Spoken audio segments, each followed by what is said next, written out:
di mana kami bisa memastikan bahwa sekolah kami bebas dari perundungan.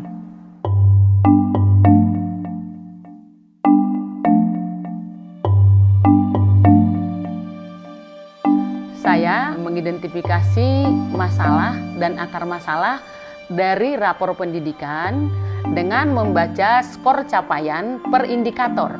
Nah, dari hasil yang kami baca bahwa sekolah kami masih rendah di capaian indikator numerasi dan literasi. Nah, hasil identifikasi ini saya bawa ke rapat manajemen. Pertama kami ngobrol dulu dengan wakil kurikulum bersama staf, lalu kami bawa rapat di manajemen apa yang harus dilakukan untuk meningkatkan indikator atau capaian di masa yang akan datang. Berdasarkan nilai capaian yang tertera pada poin literasi pada sekolah kami, sehingga kami bisa membandingkan dan itu sebagai patokan bahwa kami perlu perbaikan atau pembenahan pada bagian kemampuan literasi. Dari warna indikator yang tertera dalam penilaian diri sekolah.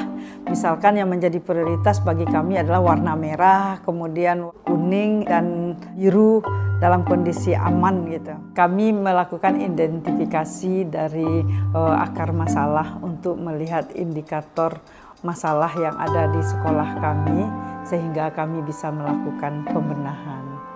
Kami merefleksikan akar masalah berdasarkan keadaan di lapangan dengan angket dan kami sepakat melakukan anti perundungan. Penggunaan fitur rekomendasi PBD itu kami gunakan untuk melakukan kegiatan pembenahan di sekolah kami.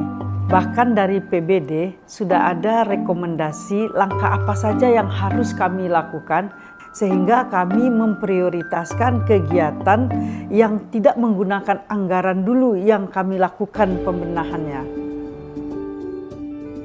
Kami melakukan pembenahan untuk mencegah perundungan di sekolah. Kemudian dilanjutkan dengan pembelajaran 2 minggu dalam pembentukan profil pelajar Pancasila, di mana anak-anak bisa mengemukakan perasaan anti perundungan itu dalam bentuk puisi, dalam bentuk gambar, dalam lagu, tarian gitu. Yang semuanya temanya adalah anti perundungan. Dan puncaknya adalah deklarasi anti perundungan yang dilakukan oleh anak-anak berupa tanda tangan di selembaran anti perundungan di sekolah. Modul ajar yang kami buat sendiri merefleksikan, membuat catatan-catatan terkait dengan perkembangan literasi kepada anak-anak didik kami. Setelah kami memilih dan memilah menggunakan metode EGRA untuk meningkatkan kemampuan literasi anak. Kami juga bekerja sama dengan pihak lain, misalnya perpustakaan untuk memberikan motivasi membaca. Jadi ada perpustakaan keliling yang kami hadirkan ke sekolah dengan membawa beberapa buku yang update begitu, kemudian itu juga menambah daya minat baca anak-anak. Tentu saja kemampuan literasi numerasi peserta didik ini harus dibenahi dari kualitas pembelajaran yang dilakukan oleh guru, bisa dibenahi dari melaksanakan pelatihan.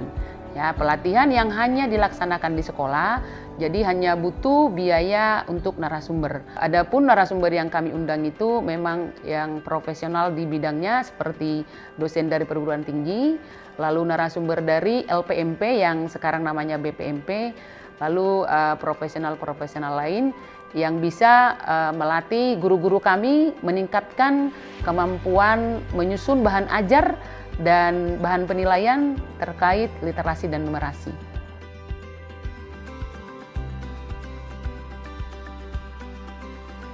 Kami melakukan kegiatan-kegiatan bukan berdasarkan asumsi saja. Jadi dengan itu kami jadi lebih cepat melakukan dan menjalankan pembenahan yang ada di sekolah. Dampaknya ke siswa dari pembenahan yang sudah dijalankan, ini terlihat ada gairah siswa terhadap program baru yang dilaksanakan oleh sekolah gitu kan. Oleh karenanya, mari kita manfaatkan rapor pendidikan untuk identifikasi, refleksi, benahi demi meningkatkan kualitas satuan pendidikan Indonesia.